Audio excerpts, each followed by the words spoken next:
busy. I think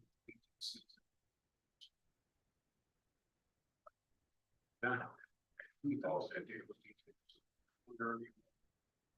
wedding, they had scenes.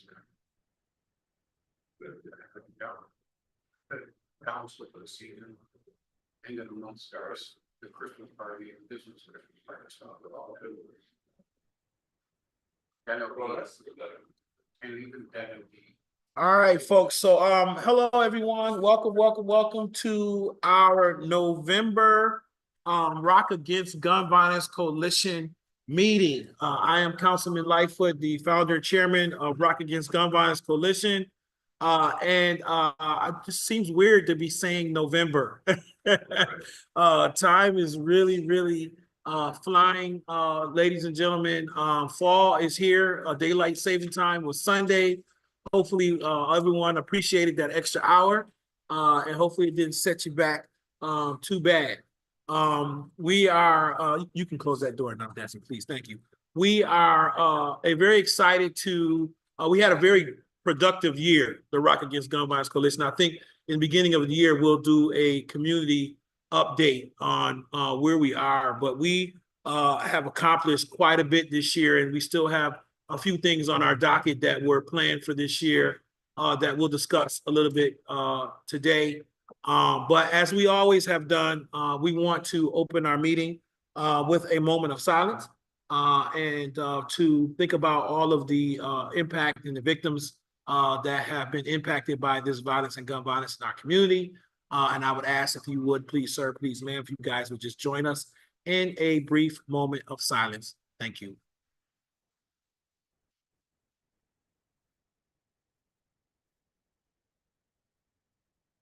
Thank you.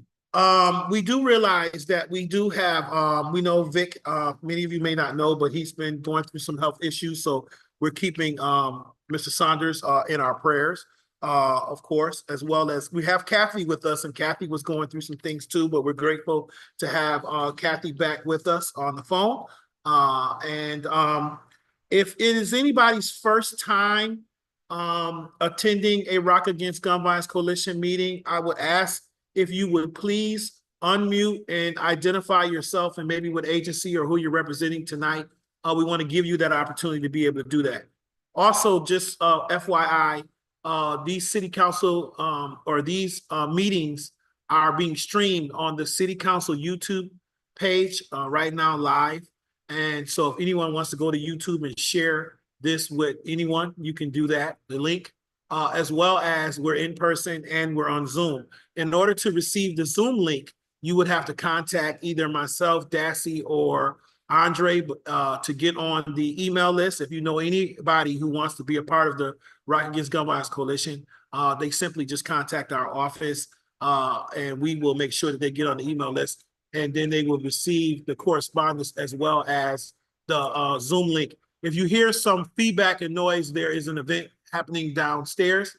So that is what's going on. We apologize for that, but they have an event going on in space. If this is your first time at our meeting, we would ask if you would please unmute yourself and identify yourself and or your agency, please. Hi, everyone. My name's Heather Mattice. I was at the conference, but this is my first meeting for Rochester Against Gun Violence Coalition. And I work for Monroe County as a researcher. Wonderful, wonderful. Anyone else?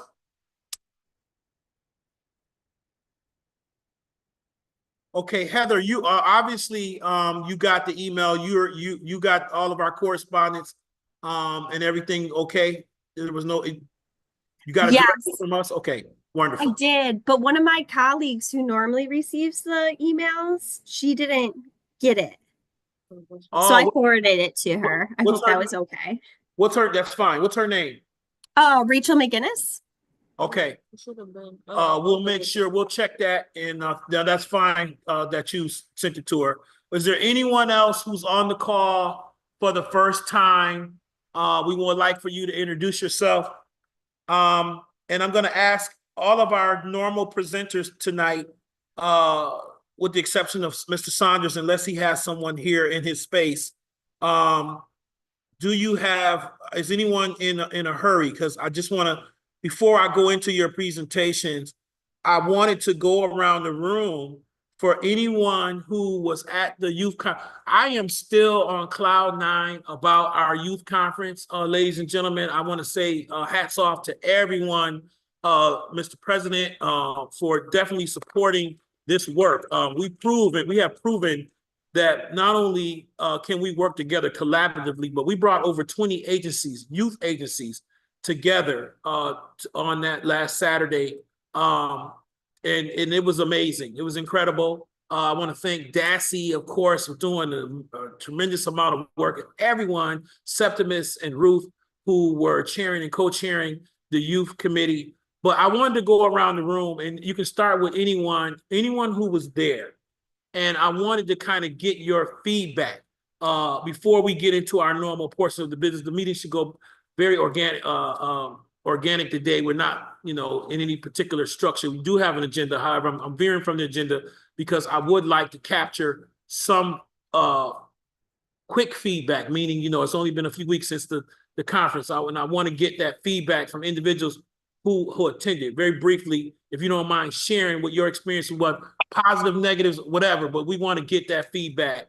Because we did have a meeting with our Wednesday group who was meeting every Wednesday, helping us to plan, and we got that feedback last week.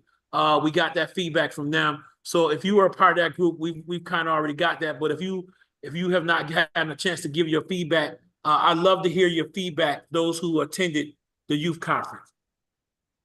May I speak? This is Tony. Yes, Tony, go ahead.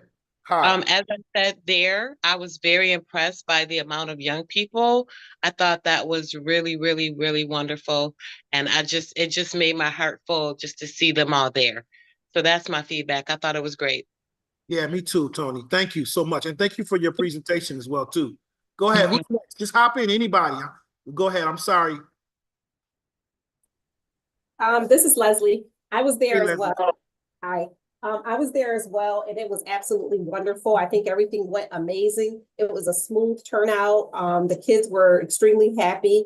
And you added a little, touch on top, giving away some freebies to the kids, which they really enjoyed. So we tabled the event. It was really nice, really, really nice.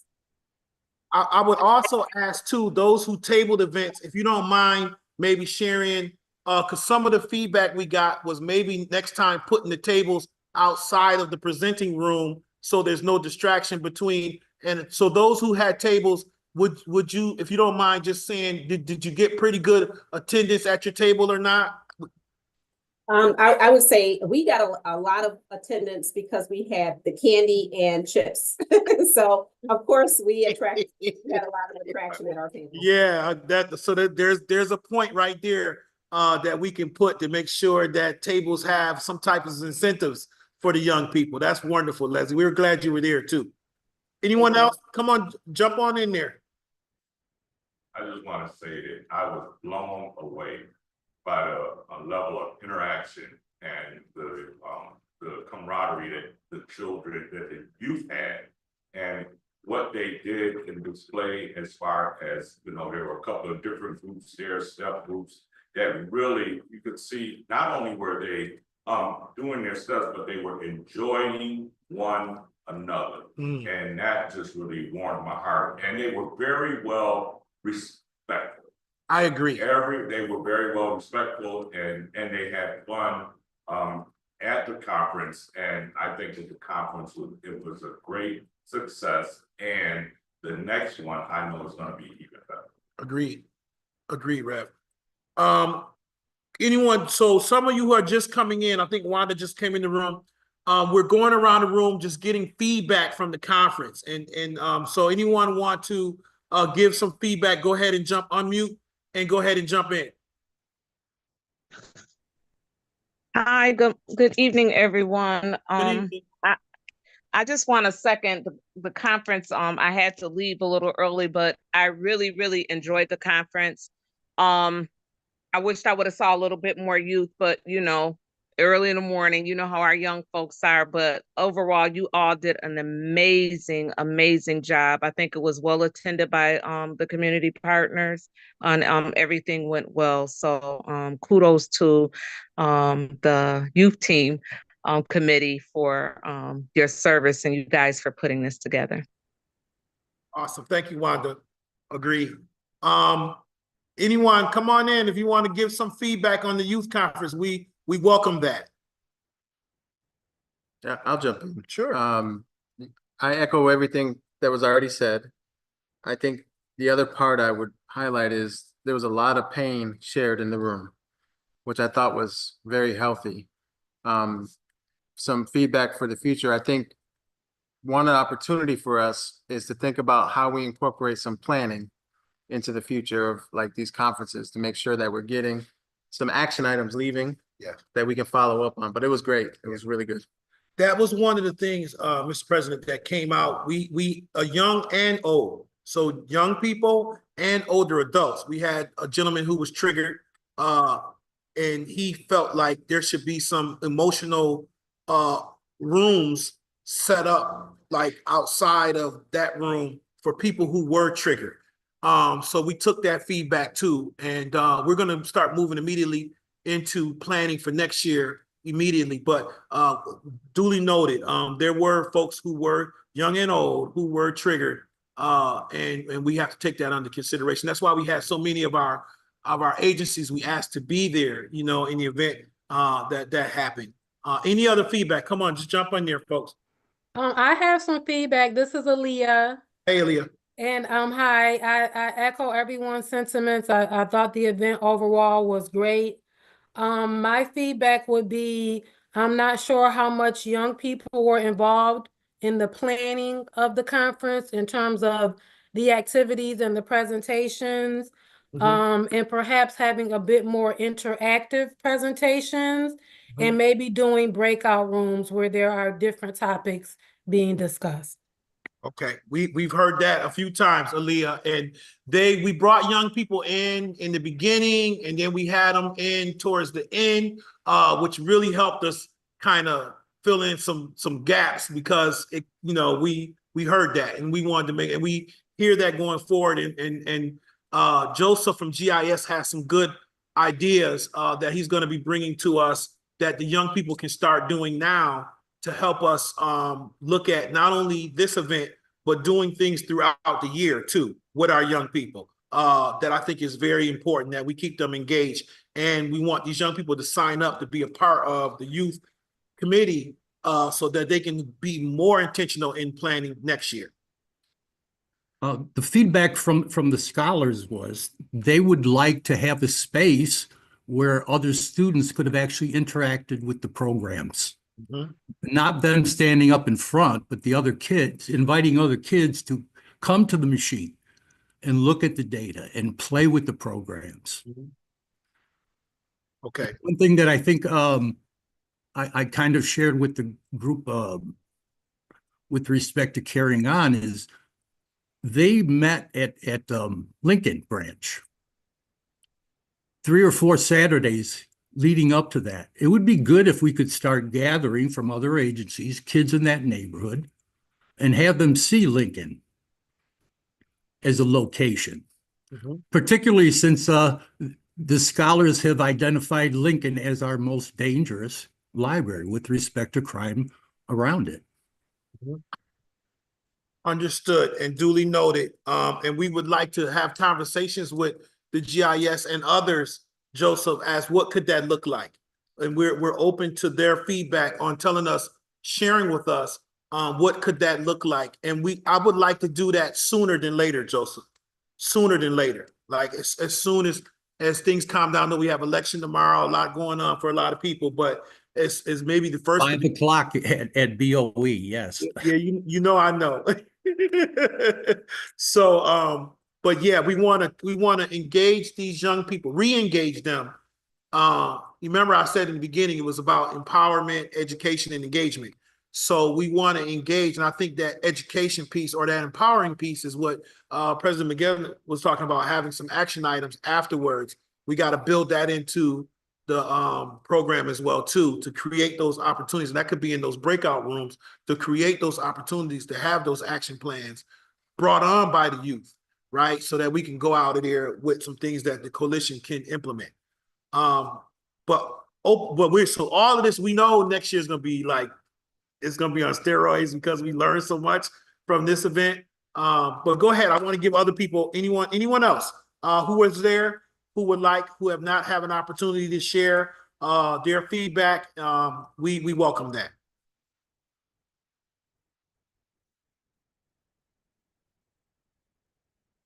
Someone said, Dr. Shali, she said, I'm so glad that the schools agreed to give extra credit to the students who attend incentives. Yeah, that was something that came out of our Wednesday meetings. We really appreciate Commissioner Jacqueline Griffin for seeing that through. And it went from just them getting credit at that event to it becoming a resolution through the city school board for that to be an ongoing thing throughout the year for city school district student, that they can get credit for attending events such as that outside of school time for their participating in government classes and other social study classes that they have. So yeah, we were very excited that that was sparked as a result of this conference led to policy, right? That helped our children. Agreed.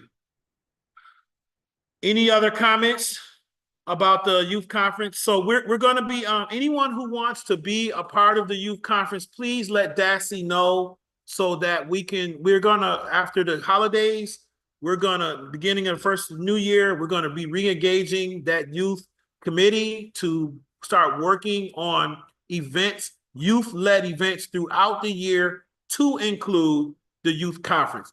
The youth conference may be the end of year thing that we do, right? But I'd like to see 2 or 3 events before the youth conference in October. If that's still the month, I think the October worked great, but I'd like to see more than just that event. There's some other things that we can do at Lincoln, at our centers, etc., with our young people on behalf of the Rock Against Gun Violence Coalition. Last call for any comments before I turn it over to Captain Muir.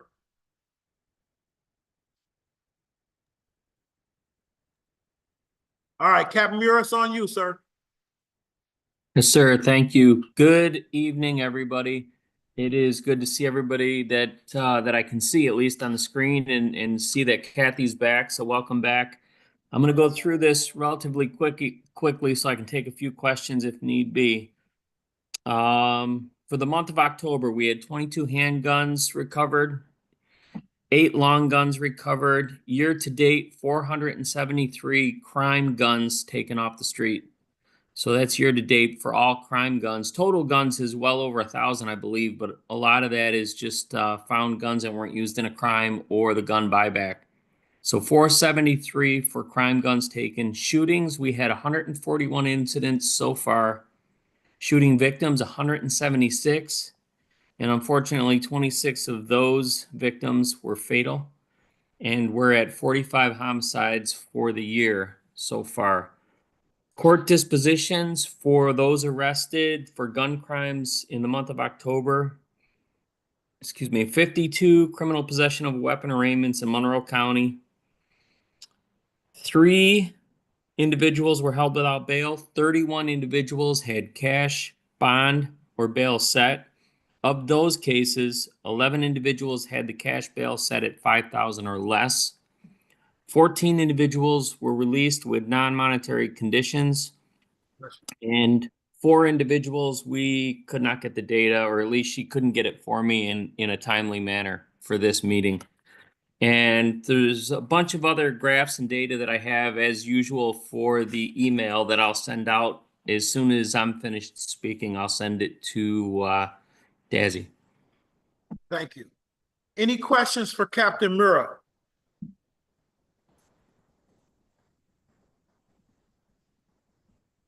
All right, thank you very much. Let's move to Aaliyah. Okay, good evening, everyone. Regarding the Crisis Intervention Services Unit at the City of Rochester, I will give data for 2 of our teams, and then Leslie will provide the data for the Person in Crisis PIC team. So the Community Support Team, which is our counseling team that provides victim assistance services, as well as linkages to community resources. That team received 859 RPD victim reports last month. They worked on 4 homicide cases, and they received 10 referrals from Strong. We took 82 mainline calls. We had 217 outreach attempts. And the homicide response team responded to those 4 homicides as well. Regarding the breakdown by zip code, so for those areas that had 3 or more service interaction, and there were a total of 10. The highest one was 14621. We served 18 victims in that area, followed by 14606. There were 9 victims. 14609, there were 8 victims. I'm sorry, I skipped 14611, 13. 14619 and 14620 were both 7. And 14605 was 5. Yes, Dr. McGinnis? Was that a month? That's just for the month?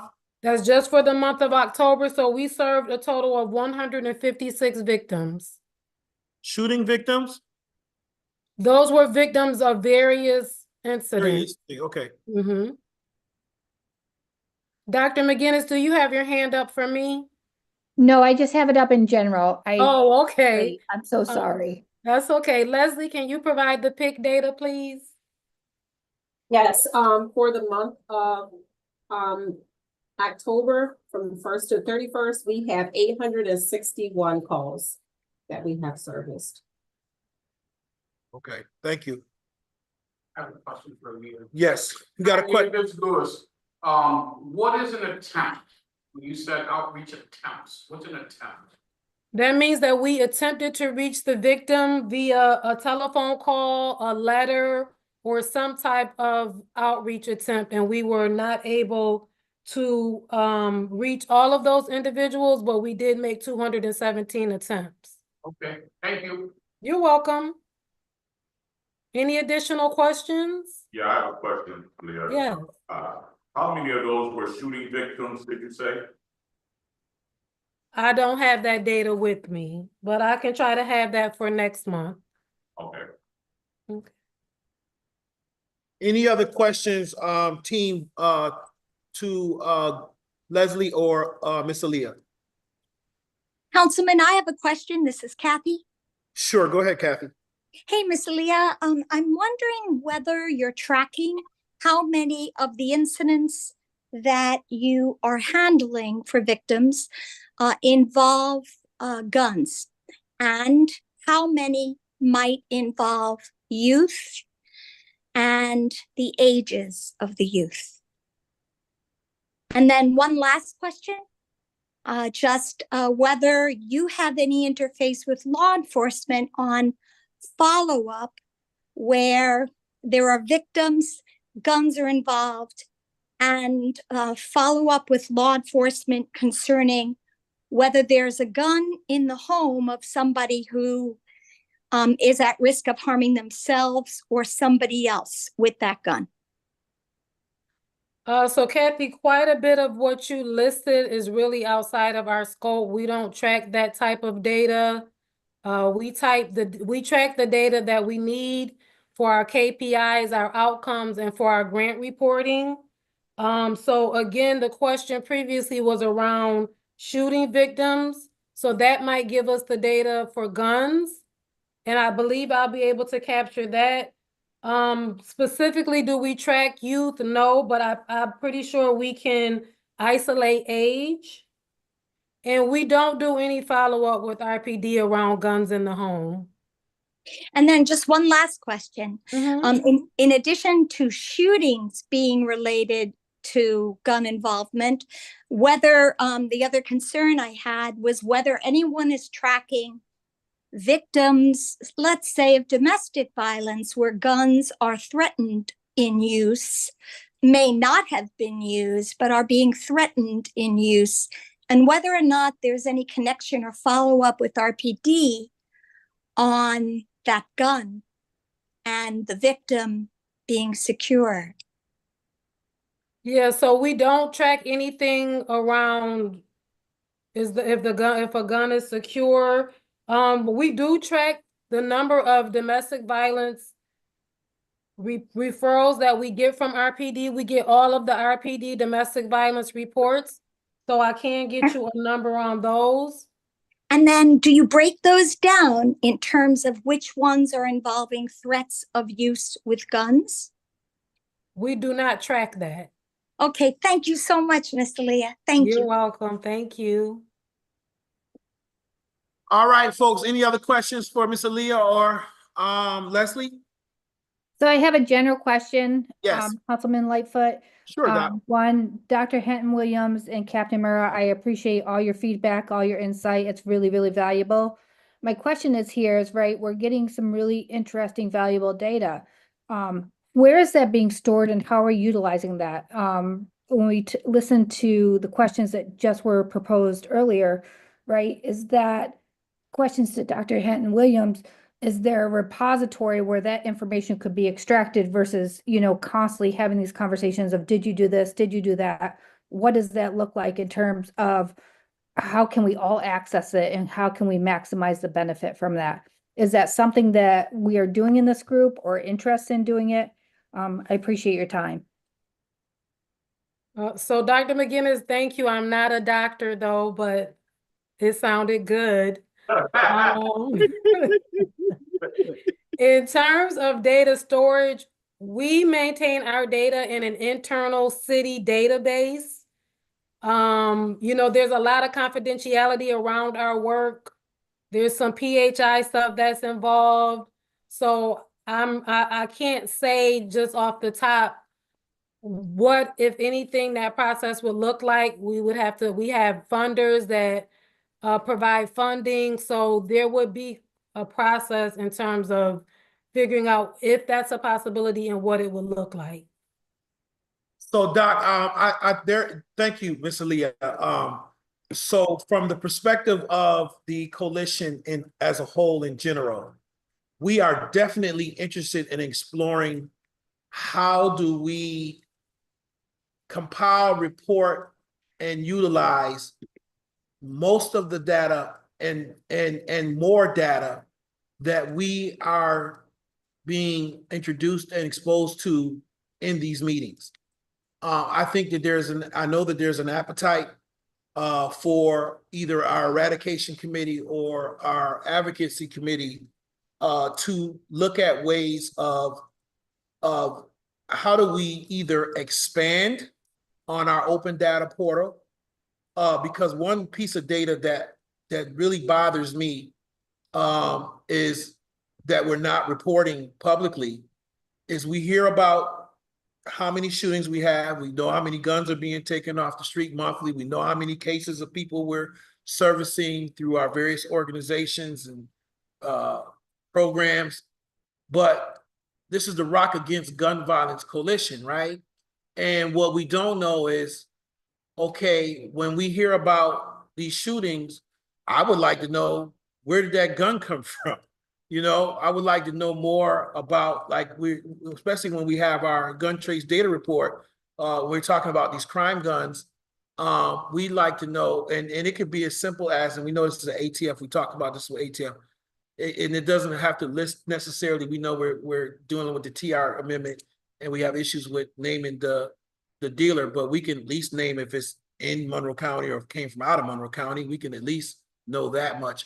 So I think that there's an appetite, and I'd like to see, especially our researchers, like such as yourself, various researchers that we have attending our meetings on a month-to-month basis. I think that that's a space where you guys could be influential in helping us come up with recommendations that council can bring forth to our administration on ways to, put this data, what type of data do we want? And how do we present that data so that it can be extracted from the public, i.e. The open data portal is an example of how we're currently doing that now with some data that we're sharing publicly. So I offer that as a something to consider, Doc, and the researchers that are on the call, to how do we have a conversation about that going forward to figure out ways where we can best utilize the data, and then of course make it where it's accessible. Does that make sense? It absolutely does. I would say nerds of the world unite. I know that's a cheesy thing to say, but I'm all about the data. I'm always happy to work with others with the data. That's the beauty of it, right? We have so much ability to really make changes and really like push policy and funding in a different way when we have this data science behind it. So I love the fact that there's so much data in every single meeting, but it would be really great if we could analyze it and synthesize it and push it to the next level so we could really influence the next steps in the community. Just a thought. Well, that makes me want to talk to you, Dr. McGinnis. The GIS scholars have for years, even before the portal, dating back to 2012, used the police data to look at what is occurring within safe places. They've regularly issued since the beginning of the neighborhood, safety program. We have regularly studied how much crime is occurring within a quarter mile of our schools, libraries, and rec centers, and also have been able to identify potentially number of students who live within 150 feet of these incidents. We would like to work with the other groups who are doing the outreach. Which of these cases, and our common link would of course be the crime report, which of these cases have you successfully reached and which haven't you? Looking at it geographically, very granular, not 14621, which runs from Clifford up to Ridge, but which streets, of the letters that you didn't receive replies to, or the calls that you didn't receive replies to, did a bunch of them cluster in a certain neighborhood? That's the level of detail that we would like to see. And this is 20 years of public safety on my side. This is an extension of 911. This is us using the resources that we have to direct our services. So what I offer for consideration, I know of at least 3 folks that are on this call that have shared interest when it comes in regards to this data. Joe, Kathy, and Dr. McGinnis for sure. And I'm sure there are others. And I'm not saying that to leave anybody out. But I would offer for consideration, Doc, if you tell me if I'm, if this is doable, if you're willing or whatever, but would you be inclined to, based on your experience, and to come up with some recommendations of what you would see a direction of a coalition such as itself, as we are doing to move the conversation, like you said, forward in regards to this data? Would you be willing to give us some recommendations of some things within the next 6 months that you would like to see or would like to be a part of, to best practices of something we could do very quickly, and then something futuristic as, best place of, okay, if you had perfect world, at the end of the day, what would you see would be a gold standard or a platinum standard for us when it comes to data and city government and an entity such as the Rock Against Gun Violence Coalition, and being able to implement and turn that into information that we're using to actually help move the needle forward on eradicating gun violence. I know I said a lot, but hopefully that's resonating with you some kind of way. Absolutely. I'm all about it. The key is is like embracing the people that have done the work before me, the people that Yes. are doing this work every day, the people Sure. recognizing that are here day in and day out. It's only by bringing that data and that information together, which I think you're doing an excellent job of here, is Yep. get that into a collective body to be synthesized, analyzed, and pushed forward. You can have people with all the theoretical application, but if they don't have the hands-on knowledge, they're worthless. And I don't mean that unkindly because, I have an educational background, but it is the walk. We need that data, we need that information, and that's how we're going to move it to the next level. So, yeah, I'm definitely on board. Yeah, so I would offer if you would be willing to give us and not only I would ask the same of all three of you, and then once we come together, we could bring each one of your recommendations and ideas together and see where they meet and see if we can come up collectively with a data plan for the Rock Against Gun Violence Coalition to include, of course, and I'll be talking about this in a little while, our gun trace data report, which is also a part of the data. So we want to be intentional, and we don't just want to be throwing a bunch of numbers out there. We really want to connect the dots of how this information we're utilizing it for strategy and for policy practices and procedure. Does that make sense? Like, we really want the public to understand that we don't just come here to spurt out a bunch of numbers. Go ahead, I'm sorry. No, I think you're right on point, right? We can have all these data and we can have all these numbers, but they don't translate into qualitative real life stories where people can connect the dots and be like, how this is applicable to your neighborhood. The numbers mean nothing, right? We get desensitized to them. So I think you're right on point with the way you're trying to tie things together and push them forward. And I think GIS, the students there, this last month, when they presented not only when they presented at the conference, but when they presented at the Public Safety Committee for the City Council, they took a very specific thing as the libraries, and they mapped how the shootings around the libraries were. So they made that very realistic for council and everyone who was listening, and the public, because it was streamed on YouTube. For everybody who was listening to those meetings, had a different perspective. I don't think we ever really saw it like that. So they made the data very real. And then they had voices behind it to say, okay, you want us to go to you say these libraries have things on it that says safe places. But they're really not safe. Some of them are not safe places, theoretically, based on the data. And so we want to be able to do specific intentional things such as that throughout the year. And be able to show the community based on the data and make it very real time and very real. And I encourage us, those that's having this conversation, for y'all to, if you can give us some recommendations at the beginning of the year, we'll put together a team of like-minded individuals, and we'll start figuring out what this could look like going forward. Okay? That sounds great. Just let me know how I can be involved. I will. Sounds amazing. Okay, so I'm going to move, and thank you, Aaliyah. Thank you, everyone, for your comments. And we'll move into, we don't have someone here for media advocacy.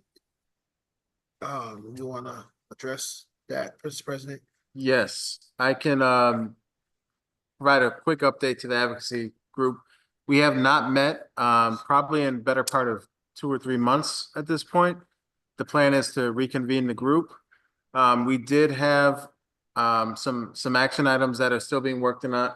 I know one is still with staff working on procurement, and then we did submit to the administration and to the law department a draft item for the gun trace report. And I had a conversation with the mayor this past week about that and trying to see if it's something that we can get done. And if not, I know Councilmember Lightfoot, we've talked about some avenues for that. So we're working on the gun trace piece to try to make it a biannual report. And otherwise, we're going to go to the route of looking at the MOU process? Yes, we have an MOU, a current MOU with Brady and the city now. We could renew that MOU and ask Brady to just do another gun trace data report for 2025. We're willing to make that ask. So I think what we'll do is we'll say, look, the timeline is we don't hear any positive by the mayor as moving forward with the legislation by December meeting. Then we should just put forth through the coalition a letter to the administration asking for the MOU to be extended and for Brady to do a 2025 gun trace data report. And then send that letter to Brady as well and ask for that, request that from the administration to request that from Brady, from the mayor's office, from the coalition. Okay, that's Plan B. And so by our December meeting, we would have had that an answer to that on the direction of that letter going out. And my thought is that may be the direction that we end up going into. Any questions on advocacy? Is anyone here from youth? Is Septimus or Ruth here? Sep, can you address us? Go Yes, ahead. I'm here. Go ahead, sir. Sorry about that. What was the question? Just your report. We're doing committee reports. Oh, roger that. So right now, the event as a whole went pretty well, as everyone has shared so far. I have not yet checked to see the update specifically for the individuals that applied for the scholarship fund, but that's all set for them to start getting everything rolling. I have to still touch base with Ruth to get more information for her regarding steps moving forward. But overall, we're just looking to meet soon to start discussing the annual youth convention, because I know we're just going to keep on rolling with that. Sorry about that. I'm over here doing the baby's hair at the same time. but yes. So I will circle back with her to get more information, and we'll fill you guys in as we're moving forward. Thank you. Just an update on the and wonderful job, Septimus. Yes, you guys did an outstanding job. Thank you. Really, hats off to you guys, man. And we're not done. We still have 5 $1,000 scholarships. Yes, sir. Thanks to Louis for telling us, hey, man, you guys need to drop that 18 to 17 because we do have young people who are graduating at 17. And I was one of those. And so we did that. So today you all should have received an updated flyer. We have dropped that down. Please share that. Get your young people to apply for that. The timeline, obviously, is we're looking by the December 17th City Council meeting to have reviewed all of the submissions and to have chosen the 5 recipients, and they will receive $1,000 check, their recipients on, unless we have to push the date back, which I hope we don't have to do. But I hope we get enough people to submit where we can make those selections and have them notified before the December 17th City Council meeting and be able to submit to them their $1,000 scholarship for each one of those 5 recipients. So please, sir, please, ma'am, if you have someone that meets those requirements that are on the flyer, have them, they can submit a piece of art, they can submit a video, they can submit an essay. So we tried to make it where it was touching all types of young people. Some people know how to write real well. Some people can draw really good. We just want them to address, how solutions to gun violence or how gun violence impacts them. So they can kind of come however their gifts are in those 3 areas. And then we have a small committee that will be making selections. And we look to hopefully make that an annual thing as well, too, where we're doing these scholarships to our young people as well. So anybody have any questions concerning any of that?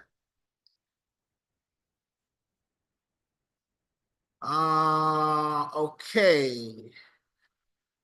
Resource eradication. Let me see. Do I see anybody from there? I don't think so. All right. Education committee reports.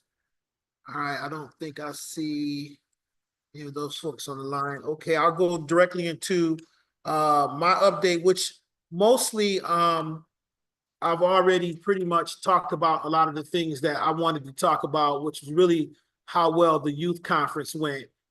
We see areas in here that we're for improvement. We know data is one of the areas that we really can kind of hone that down and get that to where it's really not as abstract and it's more targeted. And we can start drawing the lines in between how we're utilizing the data to help us draft our strategies. So that's an area I think we can work on for 2025 to really get that honed down.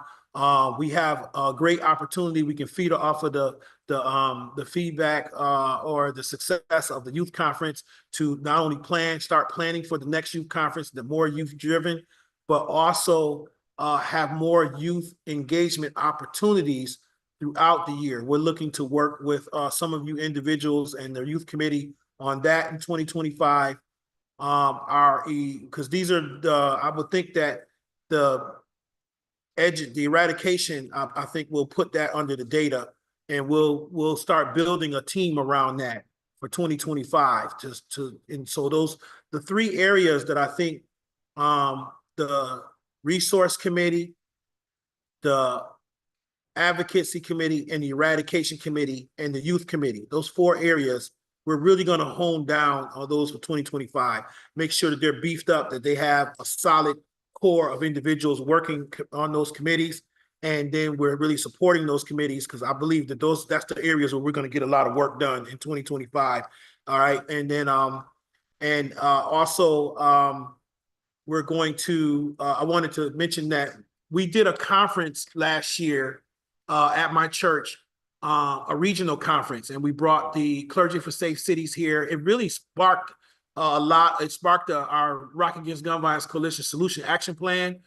We introduced to the public our gun trace data report at that conference. It was a really well-attended conference. It went really well. Those individuals have reached back out to me again. Rochester is a regional chapter of Clergy for Safe Cities. And I'm one of the founding members of that organization, and they're planning some events. So I'm going to be, you'll probably get some information coming forward soon about Clergy for Safe Cities. If you see that, you'll know what that's about. The Rock Against Gun Violence Coalition is a founding member of this larger national organization where they do gun violence advocacy across the nation.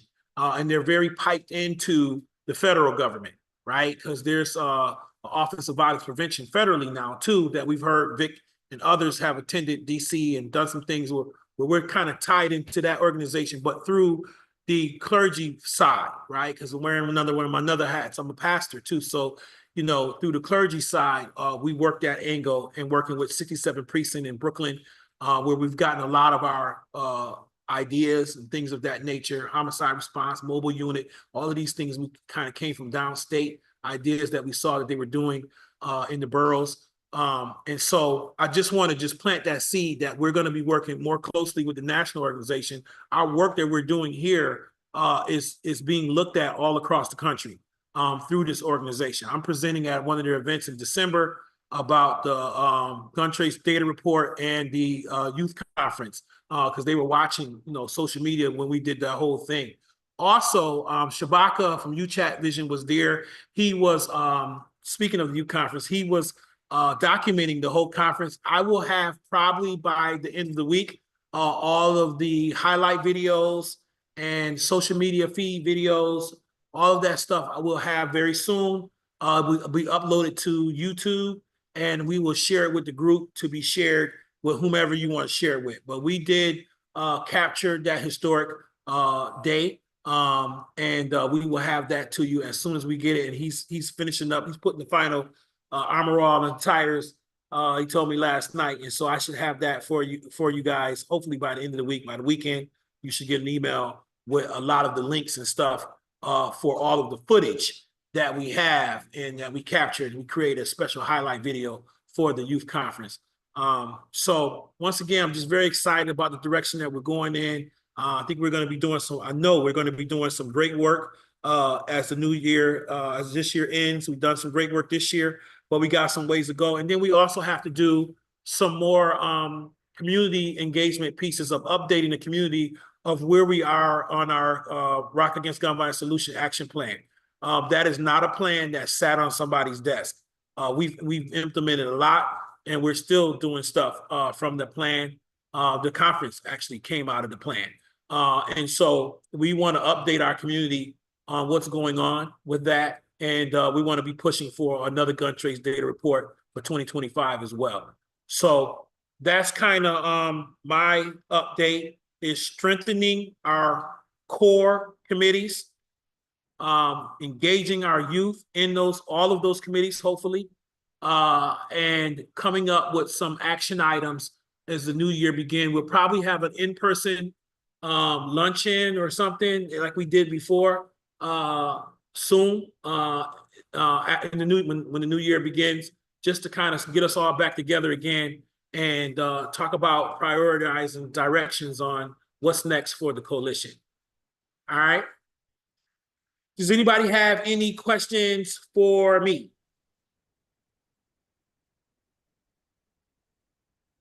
Okay. Well, ladies and gentlemen, it is 6:53. I'm going to give you back about 5 minutes of your day. We are done a little bit early. We typically do about an hour. I appreciate all of your time. Our next meeting is what date? December 9th is our next coalition meeting. Does anybody have this, we got all these holidays and stuff. We just got over Halloween. We got Thanksgiving coming up. Does anyone have any things that they may want to share? I know that myself, I'm doing a turkey giveaway at my church, 270 Cumberland Street on December 23rd. Or excuse me, not November 23rd, excuse me, of this month. It's on a Saturday, from 2 to 4. We're giving away till the turkeys are gone. And that's on if anybody follows me on Instagram, you'll see that on my Instagram page. If you know any families that are in need, please reach out to me directly. This is the season of giving. Does anyone have any events that you're having in the month of November that you want to share with the rest of the group? Now's the time to unmute yourself and you can share those events, and we'll try to capture them and get them out to everybody. Hi, Councilman Lightfoot, Yes. Wanda Ridgeway with Rise Up Rochester. Yes. As we will be hosting our annual, we switched the name from Service of Remembrance to Celebration of Remembrance. Yes. That will be December the 13th at the 75 Stutson Street. I will have the flyer to you by the end of this week. And we're also hosting our Christmas party for children who have been affected by gun violence. That will be December the 15th this year. And that will be held at the Stardust Ballroom. We'll also have that flyer for you by the end of this week. Thank you. We'll definitely make sure we get those flyers out and get that stuff on our calendar and make sure we can attend as many of the events as possible. Anyone else have any events either in the month of November or December or towards the end of the year that you want to share with the group? Now's a good time. I have an event, but I do have access on the 20th. If anyone needs about 30 meals, I can put them in contact with someone that will allow that to happen. Do they have Rev? Do they have 30 meals, or can they get up to 30 meals? They can get up to 30.